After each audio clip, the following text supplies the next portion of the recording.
Christ. Christ est étendu rigide et sans haleine. Mais où donc est Marie? Où donc est Madeleine, consolant de Dieu mort les vestiges de faim? L'une avec des sanglots, l'autre avec des parfums. Où donc est ce Joseph venu d'Arimathie, pour conserver un temple à cette âme partie, en répandant des fleurs sur ce corps embaumé? Où donc est Pierre? Où donc est Jean le bien-aimé? La solitude amie étant vite venue, son grand linceul doublé sur le dépouille nu, celui qu'attendait le réveil immortel, et cette pierre aride est son unique autel. Voilà la sépulture amère que t'ont faite les élus de ton rêve, ô sauveur, ô prophète, ô toi qui parcourais le terrestre chemin, un agneau sur l'épaule et des lys dans la main. Faut-il que l'on te plaigne ou bien que l'on t'envie, toi qui, pour des ingrats, donnes à ta noble vie, au plus humble de nous la mort te fait pareil. Tu ne reverras plus, dans le tiède soleil, passer le spectre blanc de la Samaritaine, et la femme adultère au bord de la fontaine. Et nos sœurs pleureront durant l'éternité celui qui pardonnait à leur fragilité.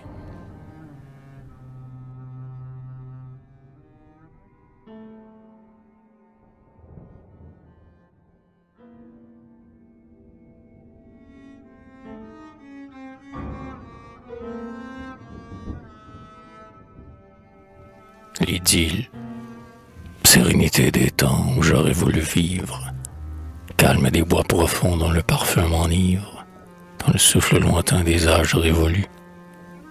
Près des sources en pleurs, vous ne revenez plus, écoutez la chanson tremblante des feuillets, vierge du rêve antique à nos voix éveillées, sœur des dieux exilés que, courbés sous l'affront, le peintre et le poète à jamais pleureront. Qui vous ramènera sous la fraîcheur des ombres, que l'oblique soleil fait tomber des bois sombres, comme un dernier manteau qu'il dépouille en penchant, son torse de lumière au gouffre du couchant. L'azur qu'a déchiré le feu de sa charrue se recueille, sentant sa profondeur accrue, s'ouvrir dans le secret d'innombrables sillons, aux floraisons de lys des constellations. C'est l'heure ténébreuse et l'heure taciturne, où du rivage d'or monte le vent nocturne, où l'homme d'à présent, sans Dieu pour l'en guérir, souffre l'ennui de vivre et la peur de mourir. Pour chasser de nos fronts la terreur de la lutte, revenez, revenez, aux joueuses de flûte, ramenant sur vos pas, dans les bois redoutés, la chaste vision de vos corps enchantés. Que vos cheveux profonds secouent la lumière, quand un baiser de feu mit l'aurore première, et laissez lentement nos cœurs se consumer, du mal d'avoir vécu trop tard pour vous aimer.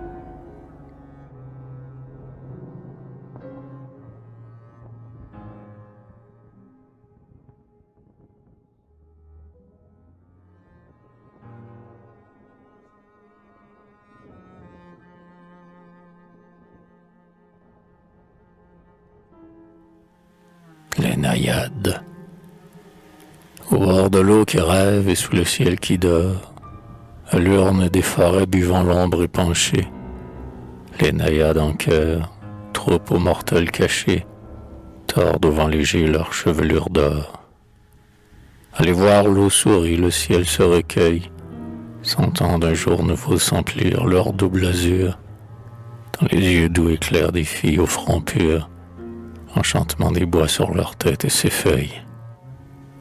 Que leur fière beauté mesurant les accords, comme pris du remords de sa course éternelle, le temps sur leur repos laisse planer son aile, l'air vibrant s'alanguit au toucher de leur corps. Démons échevelés au vallon revenus, elles ont recherché la fraîcheur des gazons et la demi-clarté des jeunes frondaisons qui tendent des baisers à leurs épaules nues. Le paysage est doux, voluptueux, aimant, et d'adoration timide les effleure. La nature est plus tendre au lieu où l'onde pleure, où descend le regard ami du firmament. et le corps de la femme est fait pour les tendresses. Tout ce qui respire et meurt sur son chemin. Le fruit naît pour sa bouche et la fleur pour sa main. Pour elle, la mort a d'immortelles caresses. Ces arbres jauniront, le flot silencieux séchera sous le vent. Ici-bas, tout s'efface. Seul, au seuil des ans, demeure face à face la beauté de la femme et la clarté des cieux. Voilà pourquoi, fuyant l'ombre opaque et la source, qu'un mystère de fleurs scelle aux yeux du soleil, les naïades en cœur ont arrêté leur course, sur le tertre parfois descend l'astre vermeil, sur l'herbe tiède encore du baiser de l'aurore, leur char vient chastement rayonner à son tour, et son éclat, venant après l'éclat du jour, illumine les bois, l'air et le flot sonore. Et tout à coup, soufflant dans les roseaux tremblants, à travers les taillis, sur l'onde qui s'enchante, du Dieu pain rajeuni l'âme s'éveille et chante l'immortelle beauté des femmes au cou blanc.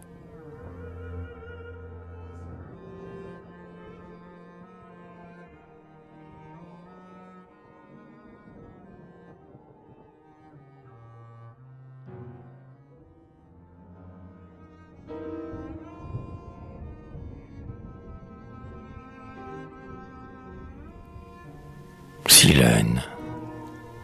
Cependant que midi descendit dans la plaine, vide son carquois d'or sur le coteau vermeil, par ses flèches chassées, le doux et vieux Silène va cueillir dans les bois la fraîcheur du sommeil. Un âne patient dont s'alourdit la course, et dont son rude poids courbe les reins velus, emporte lentement jusqu'au bord d'une source, où les échos lointains ne le troubleront plus. Tous deux rêvent déjà de fraîcheur sans pareil, sur les gazons obscurs, près de l'onde qui ment. Déjà la tête chauve et les longues oreilles ont pris dans l'air plus tiède un doux balancement. Les nymphes, du fond de la forêt profonde, accourent vers l'ami paisible de Bacchus, et, fermant les anneaux rythmiques d'une ronde, serrent les nœuds de fleurs autour des deux vaincus. Par leur rire, la danse et les chants affolés, sous leurs pieds bondissants déchirant les roseaux, elles tournent, les bras tendus, échevelés, et mêlent leur voix claire au murmure des eaux. Et Silène, parmi les adorables poses, de leur corps nonchalant, éclatant et nerveux, semble un bourdon doré sur des touffes de roses, et s'enivre au parfum vivant de leurs cheveux.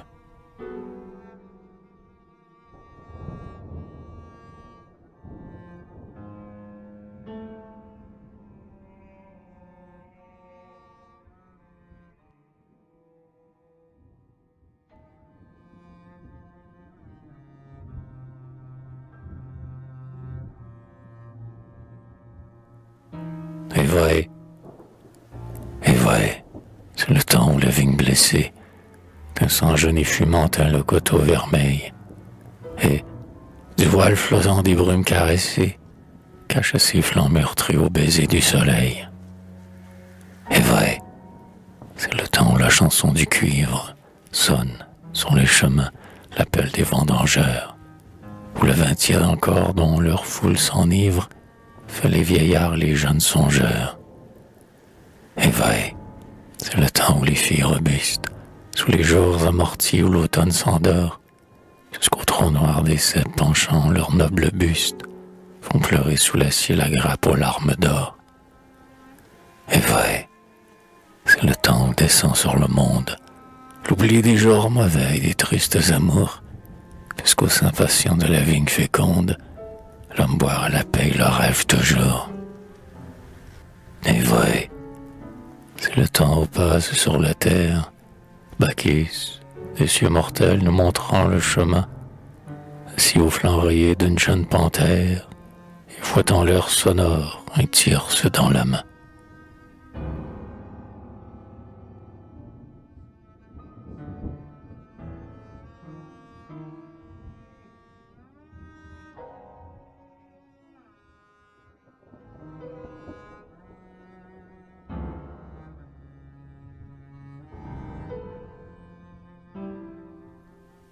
l'éducation de Bacchus, le chant de la syrinx aux cymbales mêlées, monte du bois profond cher au fond de cornu, des filles d'Alas la troupe échevelée, fraîcheur des gazons égare ses pieds nus.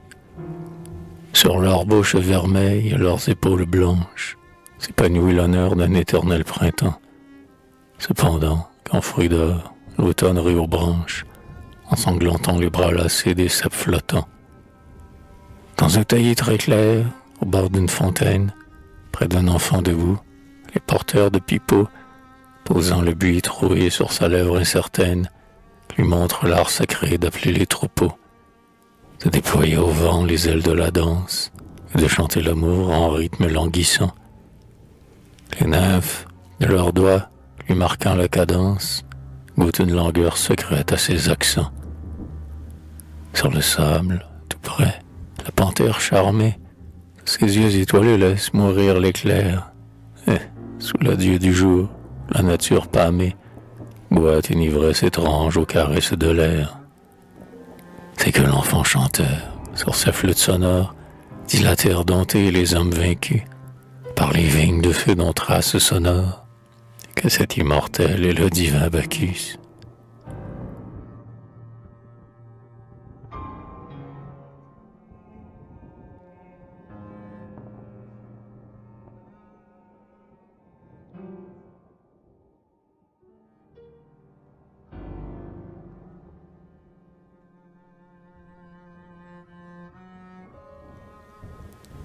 Jacob chez Laban. Le patriarche a dit à son fils incliné, pour lui montrer l'époux à Rachel destiné, va trouver, en mon nom, dans sa demeure amie, Laban, fils de Nacor, en Mésopotamie. Le jeune homme pensif, un bâton dans la main, a bien longtemps foulé la poudre du chemin. Le voilà, sur le seuil de la ferme qu'effondre l'or coupé des moissons, tout prêt à lui répondre, Laban, silencieux, attend qu'il ait parlé. Mais lui, sans dire un mot, reste, le cœur troublé, oubliant sa fatigue à la grâce ingénue, dont lui sourit, tout près, une vierge inconnue.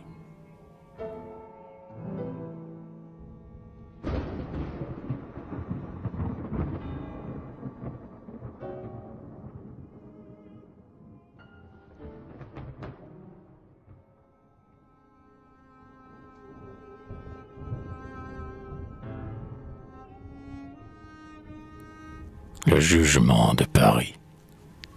Quelques pasteurs jaloux à l'éclair de tes chèvres avaient mêlé, sans doute, un enivrant poison pour chasser de ton front aimable la raison, pour faire fleurir la sottise à tes lèvres.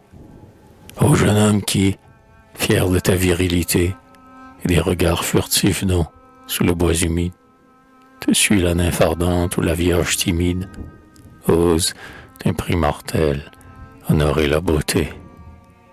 Téméraire berger, laisse tomber tes pommes, sous la triple splendeur de ces corps blancs et nus. Prosterne-toi, meurtri de frissons inconnus. La terreur de la femme est ce qui nous fait hommes. Garde-toi de juger laquelle, sous sa main, effeuillera le mieux tes fragiles années. Et, sans lever tes yeux, laisse-les destiner vers la douleur d'aimer, de choisir ton chemin.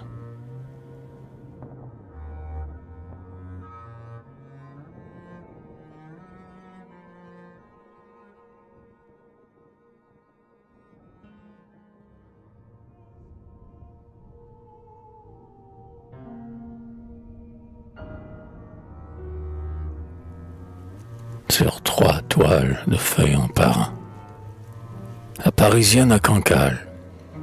Le bruit des flots est-il chassé de ton oreille? Le grand bruit de la ville à l'océan pareil. Aux filles de Paris debout près de la mer, toi qui n'as pas d'absent demandé aux vagues, ta rêverie est douce et, vers tes beaux yeux vagues, jamais du gouffre bleu ne monte un pleur amer.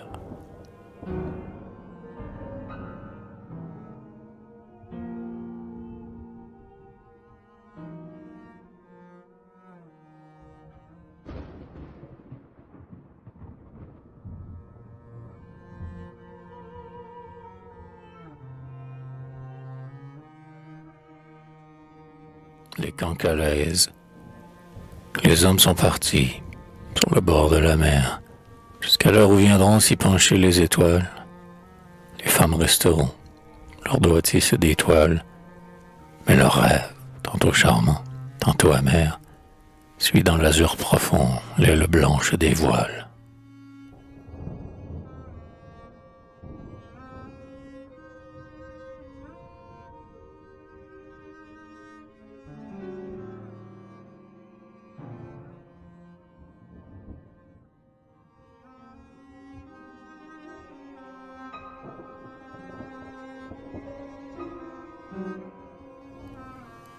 La mort d'Orphée.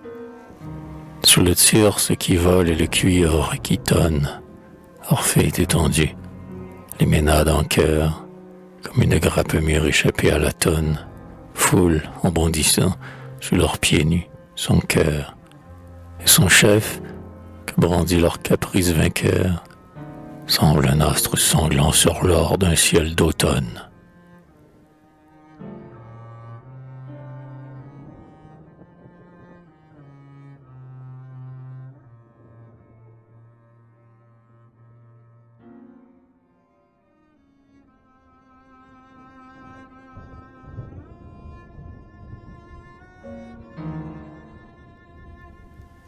Un buste de Franceschi, Madame Carvalho.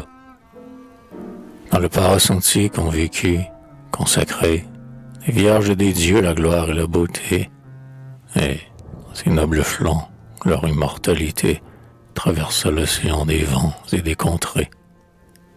Leurs images ainsi, de respect entourées, se dressent sur le seuil de la postérité, dans l'éclat radieux de la virginité, car revêt sa blancheur sous des mains inspirées. Celle que le ciseau parade un éclatel méritait bien l'honneur de ce buste immortel, car l'art divin la fit aux déesses pareilles. Des vierges de Paros égalant la douceur, ce beau marbre pur veille comme deux sœurs, l'âme de Marguerite et l'âme de Mireille.